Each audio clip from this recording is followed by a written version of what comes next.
Welcome into SportsMemo's betting podcast for Saturday. We're going over the college basketball slate with Brent Crow. Brent, it's been a little while since we had you on the podcast. Welcome in, buddy.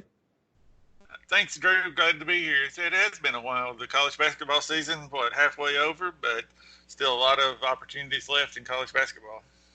Absolutely. And Brent, I think that this time of year is a great time to be betting in college basketball. You know, a lot of eyeballs, a lot of the odds makers' attention on the NFL playoffs. A lot of people argue that this weekend is the best weekend in all of the NFL season, just because, really the top 8 teams are all playing. But, we got a huge Saturday slate, a lot of work for the odds makers to do. In my opinion, stuff kind of falls through the cracks here, and we can get some advantages, both sides and totals. Do you have any feelings on that, it being a great time to be betting college basketball? I think it is, but for a different reason. I think that what you have now is the start of conference play, and teams play different in non-conference than they do in conference. Not only tempo-wise as far as the totals go, but also they shorten rotations. They play, it seems like, a more controlled, run more sets. And then also you get the familiarity when, the teams play each other twice every year. There's a lot better scouting. For instance, if Kansas and Baylor tonight, these teams are very familiar with one another. But Kansas a couple of weeks ago played Stanford, and, they're not familiar with Stanford. So, it changes. I think non-conference to conference, this transition period for the next couple of weeks, you get a lot of – I think if you're a student, you can get a lot of advantages because I don't think most people are not going to take into account the transition into college or into conference play. And it is, like I said, it's a different tempo, a different everything. And the lines, for the most part, have not been adjusted because of that. So I think there are some really good opportunities right now. Yeah, and Brent, and guys, we're going to be going over 5 games on the college basketball slate. Also get a best bet from Brent Crow. But Brent, I do want to follow up with just one question before we break down these games and try to find more winners than losers here. When you bring up getting into conference play, running more sets, and it's always tough to kind of blanket statement as a handicapper, but do you find yourself going after more unders than, say, betting overs because of that situation happening right now in college basketball? I do. And, the other thing, we'll just, since I have this one pulled up, but if you look at this Kansas Baylor game, and you're talking about 2 Big 12 teams, and for the most part, the Big 12, there's not any really bad teams in the Big 12. So it's all from now on for the next 2 months, they're going to be playing against quality teams that are ranked in the top 91 of the Ken Palm rankings. However, in the previous, say, 13 games that Baylor has played this season, they've played teams that rank 305, 206, 157, 349, 309, 333. And so those games skew their statistics, and it skews everything. And so what I like to do is eliminate those games and look and see what has Baylor done when they've played good teams. What has Kansas done when they've played good teams? And, of course, the way teams schedule, you haven't played 13 games against quality competition. Some teams haven't played any. Some teams have played 5 or 6. And so you have to separate those games from the rest of their schedule. And that gives you a better idea of what they're going to do in conference play when they're facing teams that are more like them as far as athletically and talent-wise. And like I said, looking at their statistics or their season as a whole right now doesn't really give you the true picture of what's about to take place in conference play. And you bring up Kansas versus Baylor here. Let's start off with this one. It's kind of top of the card of all the games we're going to be talking about, Brent. And if you're following along at home, it's rotation number 623, 624, 1 o'clock Eastern tip here in the Big 12. We got number 4 ranked Baylor at number 3 ranked Kansas here.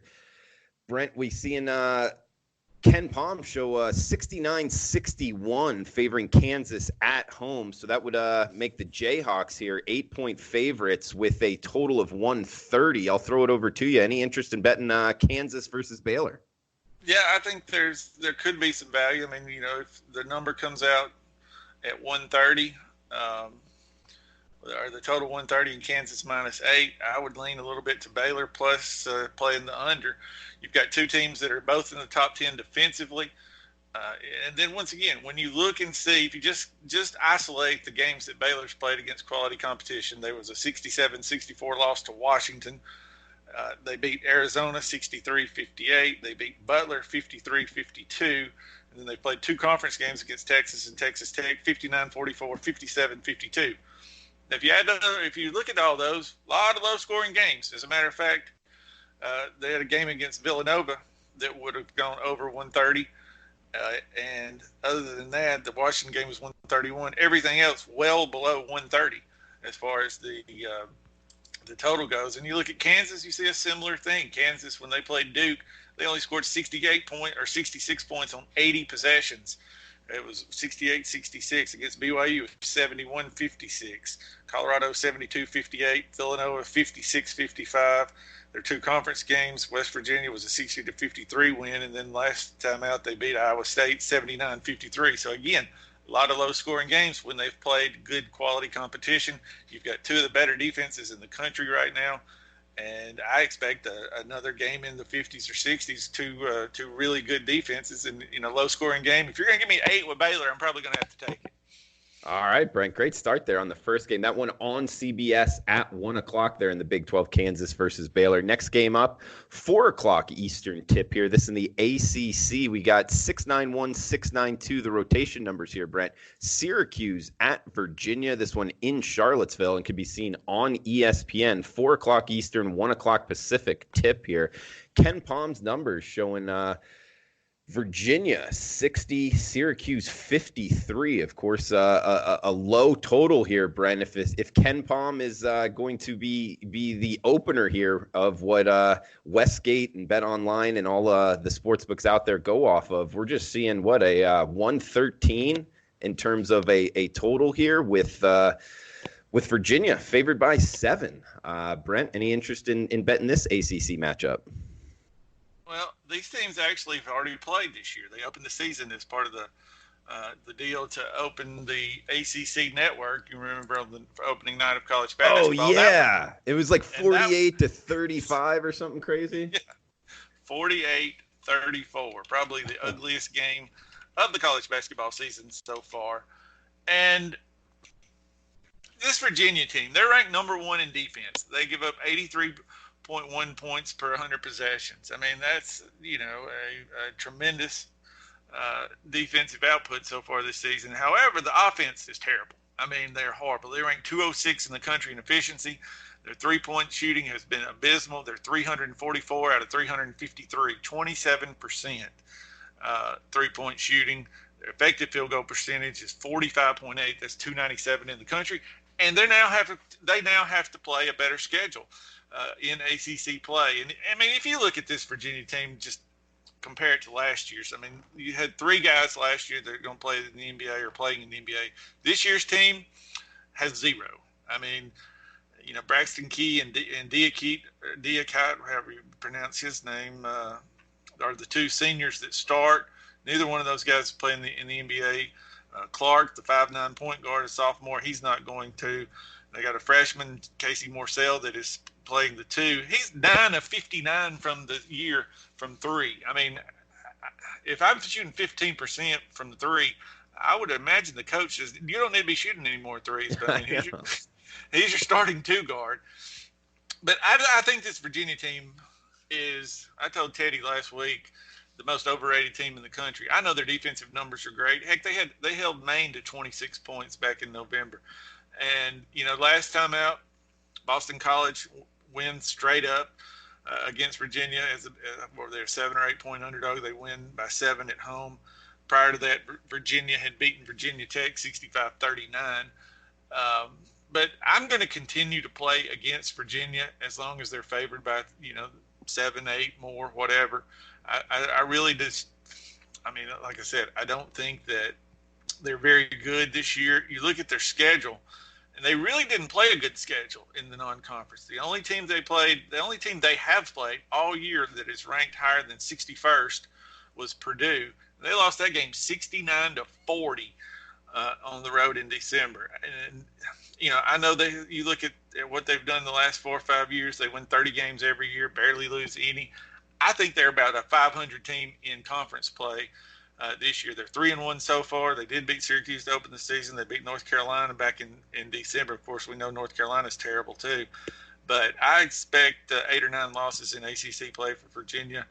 Syracuse has been up and down. Looks like they've improved since that opening game loss to Virginia.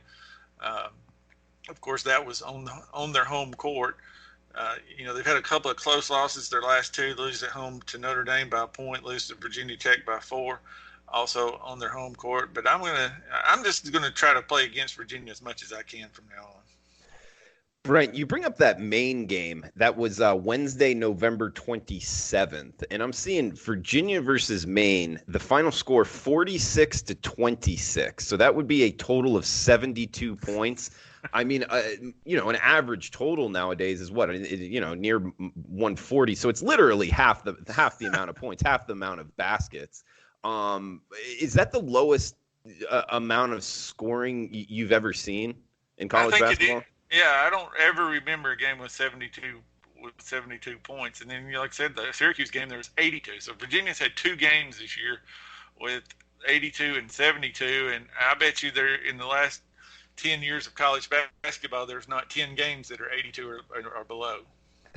Man, that is crazy. And guys, if you're listening to the podcast for the first time in a while, you probably know Brent Crow. If you've been listening each and every day, Brent Crow hasn't been on in a little while, but he's a mainstay here at SportsMemo and a great college basketball handicapper. Check him out at SportsMemo.com. His stats are really good in college basketball. Just last year, 72 and 48, 60% plus 25 units. So he really, and that's on a 1 and 2 unit scale, guys. So no 10 unit plays or anything like that to skew it. So he made a lot of profits for his clients last year. This year, looking to do the same. So we got a lot of time left in the college basketball season. I've had a great last couple of years as well. So Brent being number 1, Drew Martin, myself being number 2 in terms of SportsMemo records in college basketball over the last few years with SportsMemo. And you can get both of our packages the rest of the season for a huge discount. This is a one-time discount, guys, for this podcast. We'll keep it running until midnight on Saturday night.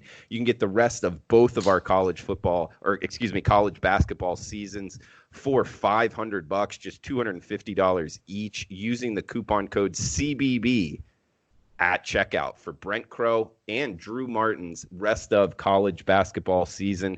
Coupon code CBB at checkout, sportsmemo.com, under $250 each. That makes it less than a nickel for the rest of the college basketball season, all the way throughout the Final Four. CBB, just 3 letters there for the coupon code, less than $500 rest of season for college basketball. Brent Crow and Drew Martin. Let's move on down to the next game here, Brent. We got 6 o'clock Eastern tip, Arkansas at Ole Miss. Rotation number 737-738. This is 6 p.m. Eastern tip on the SEC network. 2 teams I know you know very, very well, Brent, been involved with this year. We got Arkansas sitting at 12-2, kind of surprising there. In the SEC, Ken Palm's got them a top, 33 ranked team. They're playing Ole Miss here, this one in Oxford. Lane Kiffin and all. Who knows? Maybe he'll be there. We're seeing Ken Palm 70-66, Arkansas on top. So that would make it Arkansas -4 on the road here, Brent, with a total of 136. Any interest in Brent in this one? Yeah, I think this Arkansas team has been amazing. I mean, Eric Musselman took over. They had Isaiah Joe and Mason Jones back, and basically that's about it. And, I don't think either one of those two guys is having terrific years. I mean, Joe's shooting 34% from 3, Jones 36%. But it's not about offense. It's about their defense. And, when you also consider they lost a 7-footer last year who anchored their defense, you wouldn't have expected this year's team to be even better. I mean, they're not a big team. They start a 6'6" center, a 6'5" power forward, and 3 guards that are 6'3" or less. So, that really shows you what Eric Musselman has been able to do with a lot of pressure on the ball. They haven't had to worry about a lack of size underneath, but also their schedule has been, weak for the most part. I mean, they played basically in non-conference play 2 top 100 teams, Georgia Tech and Indiana. However, they did win both of those games on the road.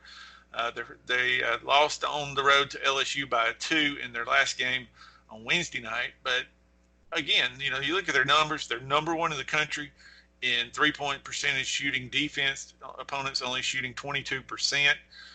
They forced 24 turnovers on 24.5% of opponents' possessions, which is 17th, and overall 14th in defensive efficiency. So Musselman has definitely gotten them to buy into play defense, and they've done a great job so far. I think it's going to get a little tougher. I don't expect them to win more than 11 or 12 games in the SEC. But I mean, for what he had coming back and for the expectations, that is a very successful season. And I mean, if you watch them play, they play hard, they play good defense, a lot of quickness. Ole Miss with Kermit Davis as their head coach, 9-5 for the year. And Ole Miss's problem has been scoring. They had a team last year that could put some points up, but so far this year, they've had some really weak performances against good teams. I mean, they've been able to score against some of the weaker teams, but when they played anybody good, for the most part, they've struggled. They only put up 37 points against Oklahoma State. Got beat by 41 in that game. Last time out against Texas A&M, they only scored 47. The time before that against Wichita, 54. So when you got a team like Ole Miss that struggles to score, and you're playing a really good defensive Arkansas team, this one could be another one of those ugly ones, and I'm definitely going to play it under 136. I'm hoping that I can get a 136 on this one because neither team plays really fast. Both teams play decent defense. Of course, Arkansas playing great defense. And both teams are very average offensively and struggle to shoot three. So it makes up what should be a good game to bet under. All right, liking the under here, and we should get it about 136 on the opener. And, of course, guys, Brent and I are talking right now just early afternoon Eastern time. It's actually still morning, I believe, in the Pacific Coast. So, the lines aren't out for Saturday slate, so we're just using Ken Palm's numbers here. And, Brent, you're coming to us from the state of Alabama, correct? That is correct. And an Alabama Roll Tide fan here? I'm a graduate, but I'm not really a fan. You know how it is. You're a fan of who you bet on. So, but SEC is my territory. In college basketball, it sort of spreads out to the Sun Belt and Conference USA and all the regional conferences. In football, it's basically SEC, ACC, but with definitely an emphasis on SEC games. I get more coverage, more everything around the SEC. So that's the conference that I expect to do the best in. All right, so we might be the earliest. I'd like to think we're one of the best out there in terms of breaking down the Saturday slate before the line's coming out. But I can go out on a limb and say we are the only Alabama and Auburn duo doing this on this day. That's true. Brent, and I mean, we're talking, SEC kind of West with Arkansas and Ole Miss. I feel like I got to ask you, man. We got Lane Kiffin. We got the Pirate, Mike Leach, coming to Mississippi State. What are your overall thoughts here with the SEC West? I mean, it's going to be fun in terms of media days, but do you think either Lane Kiffin or Mike Leach have a real staying power here? Do you think either one of them can kind of build something that, heck, they can make a shot at Atlanta? And if you're going to Atlanta from that division, you're in the conversation for national championship contender. Do you think either one of them have a shot to do that? Well, I think they're going to make both teams more relevant nationally. I mean, you're just going to get a lot more headlines with Kiffin and Leach. But as far as, I mean, they're at such a disadvantage with the state of Mississippi as far as competing against Alabama and LSU. I mean, the Mississippi, as far as population goes, just doesn't have as many people as most states do. And, you're going to have, you could basically field a quality Division I team with guys from Alabama. You could field a great one from Florida, obviously, Georgia. But with Mississippi, I'm not sure if you've got all the players in Mississippi to go to one college that it could compete for a national championship. So you've got to recruit nationally. And that's hard to do because it's Mississippi, So, it's not going to be a pro. I mean, if Saban took over at Ole Miss, I don't know that he could do what he did at Alabama. I don't think it's possible that anybody can build a program that it competes for national championships year after year. Now, can you do it every so often? Maybe every 4 years when you get that great quarterback with a tremendous senior class, can you be, have that year where you're relevant nationally, top 10 or whatever? Yes. I think that's, it's been proven that you can do that. Dan Mullen came close at Mississippi State. I think Hugh Freeze at Ole Miss, there's one time where Ole Miss was in the top 5 late in the season. Yeah, they had So, that ball rolling.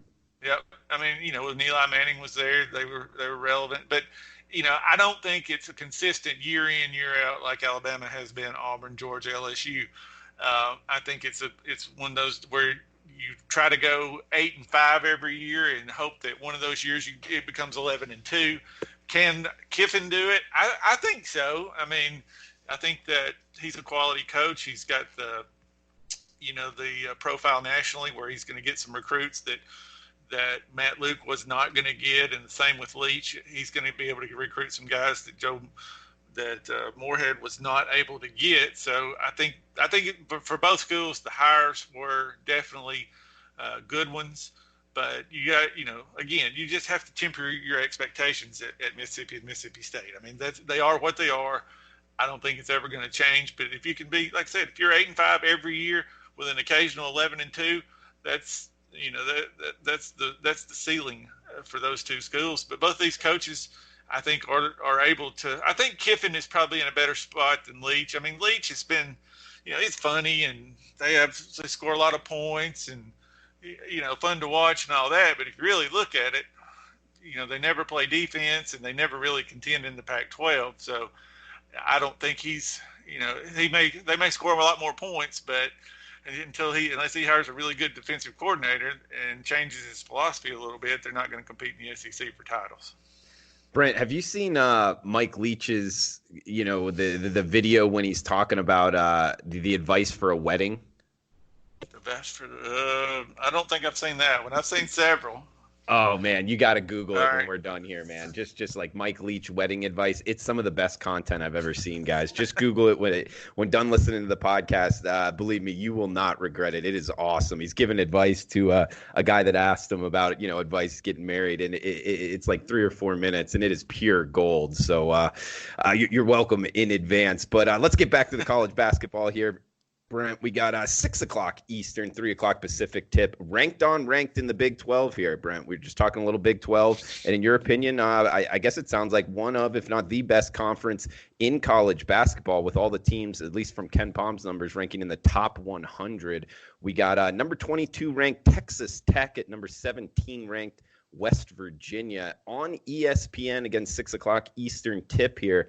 We got Texas Tech, what Ken Palm's numbers have them 67-60 loss at West Virginia. So that would make it the Mountaineers -7 over the Red Raiders and a total of 127, Brent. Yeah, and this game is really similar to the Kansas-Baylor game when you look at these two teams. Texas Tech ranks 12th in defense as far as defensive efficiency goes. West Virginia, 3rd. Number 1 in effective field goal percentage allowed. Number 2 in three-point defense. I mean, this West Virginia team will guard you. I don't know if you watched the Kansas game the other night, but they get up in your face and there weren't a whole lot of open shots. They did the same thing to Oklahoma State. Held Oklahoma State to 41 points on their home court. And they do have some size. They got 2 guys that are forces down low, 169, 1610. And they got a lot of 6'7" guys. I mean, this is a really solid defensive team. And of course, Texas Tech with Chris Beard, they've hung their hat on defense. So again, same thing as the Kansas game. When you look at the previous schedules, Texas Tech actually scored some points early in the year and allowed a few to some good teams. But against Louisville, it was 70-57. Against DePaul, it was 65-60 in overtime. And the last time out, 57-52 against Baylor. Then like I said, you look at the West Virginia, what they've done against quality teams. They've scored well below 1 point per possession in every game against a quality defense. And of course, they allowed just 84 points per 100 possessions. So again, I look at a defensive struggle here.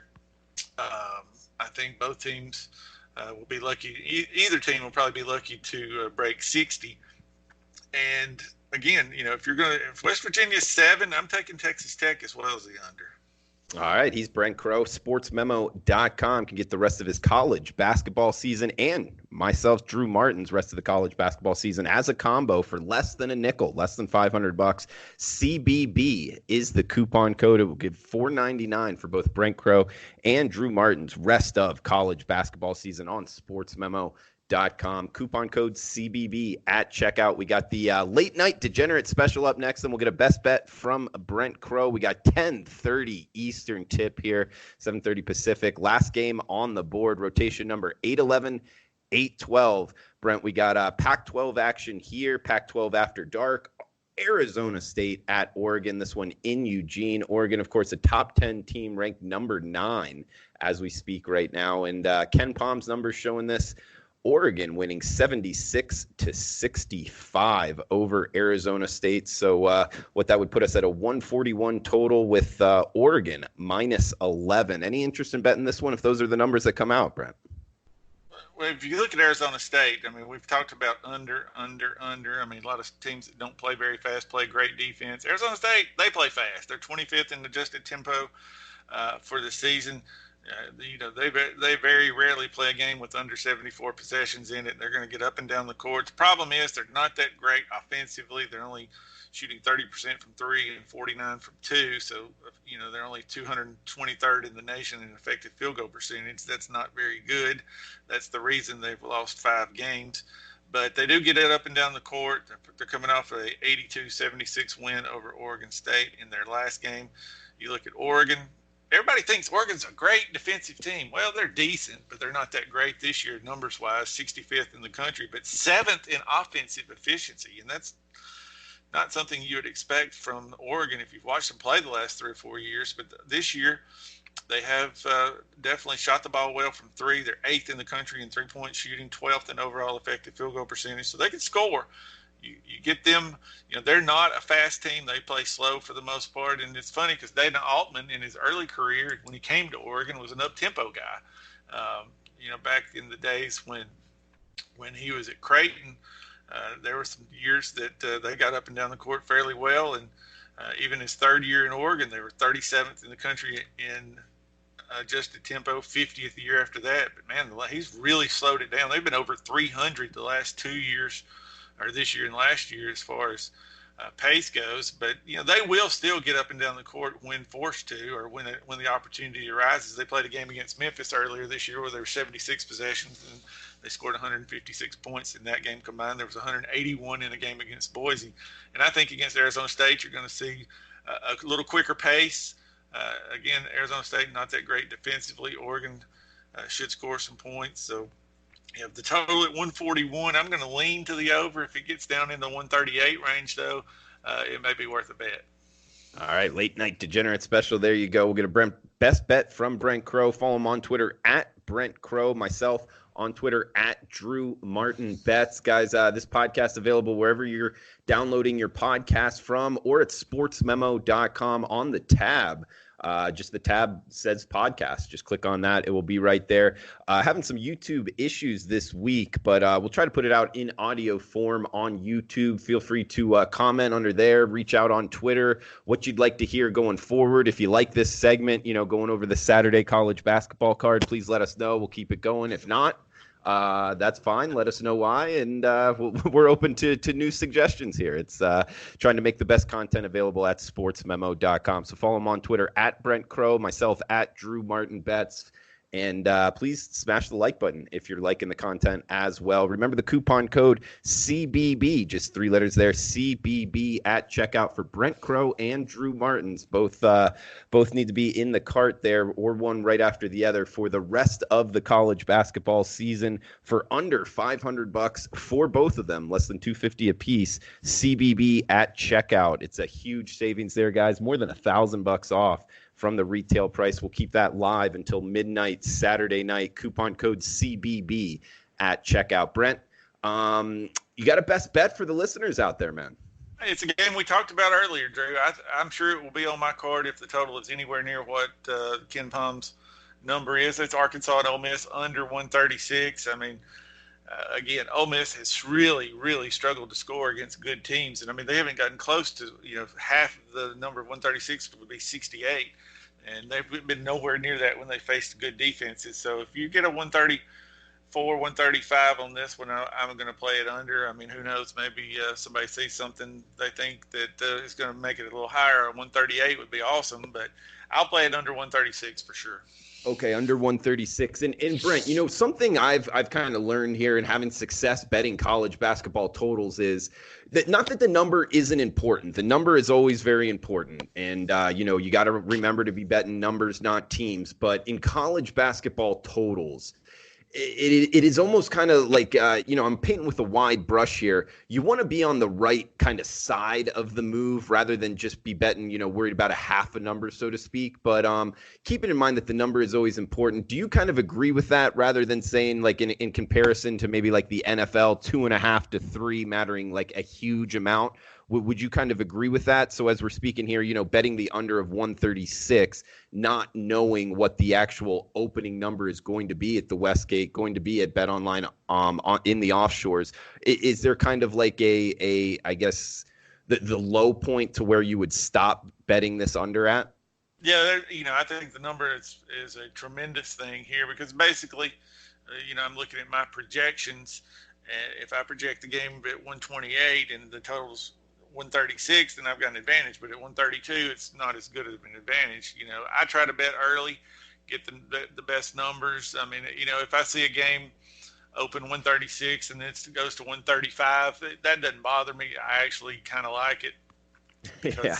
you know, somebody else that knows what they're doing enough to move the number is seeing the same thing as I do. But, you know, sometimes, you know, with like the overnights, you'll see games that move against me, and I'm like, oh wow, two extra points. You know, I mean, the Arkansas LSU total the other night, it opened, I believe it was 147, and was bet down to like 143, and I'm sitting there, and you know, of course, I just talked about Arkansas playing great defense, but LSU's a totally different story. So I actually wanted to play the game over, and I'm like, you know, because I really thought LSU would control the tempo in that one, and plus they don't play defense, and they're so good offensively. But anyway, the number dropped from 147 to 143, and I'm like, you know, I could see what people were looking at. If you really thought Arkansas was going to control it, I could see that. And the 143 is high for an Arkansas game, but I felt different.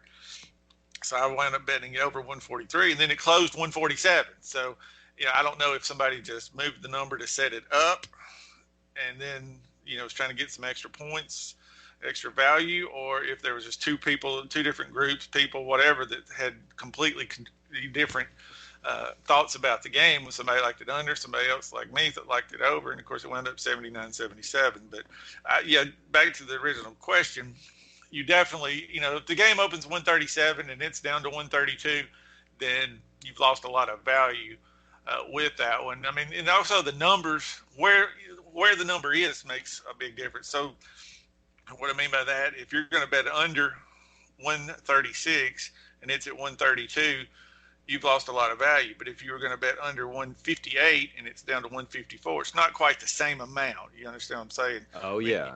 Yeah, because yep. I mean, every game there's going to be a certain amount of points scored, say 120.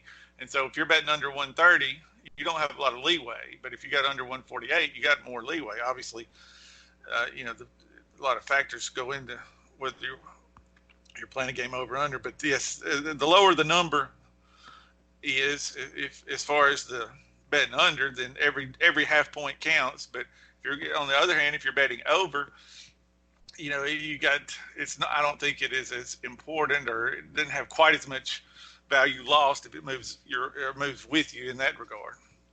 Yeah, I understand exactly what you're saying, Brent, and I 100% agree. You know, this is kind of getting to the this isn't exactly like CBB 101 betting here. It's kind of a little bit it's tough to explain in just one sentence, but I guess you could put it in the percent of the move compared to the total that is posted.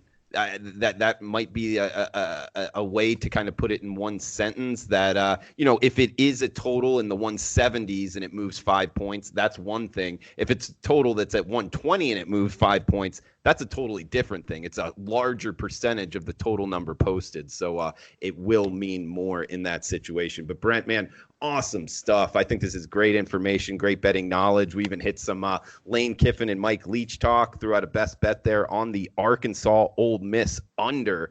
Ken Palm's got it showing at 136. Brent Crow likes it all the way down to, it sounds like 132. But Brent, anything else you need to correct from what I'm saying? And anything else you want to throw out there to the listeners before we shut this down? No, I think that like I said, I think you did a good job covering that. The percentage is definitely the way to, like I said, to one sentence describe it. But, the college football national championship goes Monday, and I have had a tremendous amount of success with the playoffs. This year, we had LSU in their blowout of Oklahoma. Last year, I had Clemson in both games. The year before that, I won semifinals and the championship. And I think the year before that, I think I've won 7 straight games, either in the semifinals or the finals. And I'll have a play on the big game Monday night. Looking forward to it. I think it's going to be the most bet college football game in the history of college football. So I'm sure legally it is with all the different options you have available now. But it's going to be a classic. I think a very, very entertaining game. And I've got an opinion on it. And like I said, it'll be up probably tonight. Okay, we'll be up there, sportsmemo.com. Check it out. Brent's been good in big games in the NFL and college football. For whatever reason, ride that streak if you'd like. Find him on sportsmemo.com. The Brent Crow is under the handicappers tab, and all of the national championship games, any props that the handicappers throw out, it's all discounted to just $9 because the game is on Friday. So check that out. Check out Brent Crow's Saturday college basketball action. Myself, Drew Martin, I got a bunch of plays here I'm about to fire on when Westgate opens them here in Las Vegas, and have a big card on Saturday as well. And guys, the best value here for the podcast coupon code CBB. You can get the rest of Brent Crow and Drew Martin's college basketball season, the two best handicappers in college basketball over the last few years here with sportsmemo.com. You can get both of our packages, a one-time discount here until Saturday at midnight for $499 for both of them. So less than $250 each. CBB at checkout for the rest of college basketball season, all the way throughout the Final Four. So Brent, best of luck this weekend, man. We'll talk next week. And guys out there, best of luck with your bets. Have a fun, safe weekend. We'll talk on Monday. NFL opening line report with Teddy Covers.